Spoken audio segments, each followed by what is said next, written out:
Una mozione pericolosa e irrispettosa delle vittime del Covid, si indigna il medico padovano Antonino Pipitone di Padova Bene Comune commentando la mozione depositata in regione dal consigliere di Resistere Veneto Riccardo Sciumschi. Nel documento promosso dall'ex sindaco di Santa Lucia di Piave e candidato presidente della regione alle scorse elezioni, si chiede l'istituzione all'interno del servizio sanitario regionale di ambulatori specialistici pubblici dedicati al censimento, alla diagnosi e alla presa in carico delle persone che lamentano effetti avversi dopo la vaccinazione anti-Covid. È una cosa vergognosa secondo noi, innanzitutto come da cittadino e da medico, e noi come gruppo Padova Bene Comune siamo intervenuti tra i pochissimi su questo e ci siamo anche meravigliati che sia il presidente Stefani che anche l'assessore Gerosa non dicano una parola su questa cosa qua. È evidente che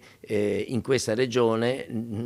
dovrebbe vigere il principio della scienza, della medicina, della sicurezza dei farmaci che noi prescriviamo e della sicurezza delle persone che si curano. E noi chiediamo innanzitutto che il Presidente della Regione prenda posizione in maniera molto chiara e dica una cosa molto semplice, quello che ho detto prima: in questa regione vige la scienza e non la fantascienza. L'altra questione riguarda anche, se mi consente, anche l'offesa nei confronti di oltre 12.600 morti in Veneto per il Covid, non per il vaccino anti-Covid. Per Pipitone questa mozione è un'offesa anche ai tanti sanitari che sono stati in prima linea negli anni della pandemia e che hanno perso la vita. Lo studio alle reazioni dei vaccini c'è sempre stato e i casi, anche per quello del Covid, sono rarissimi, come confermano studi recenti. Il vaccino sono state fatte in Italia oltre 150 milioni di dosi e il vaccino è un farmaco come tanti che può dare degli effetti collaterali. In questi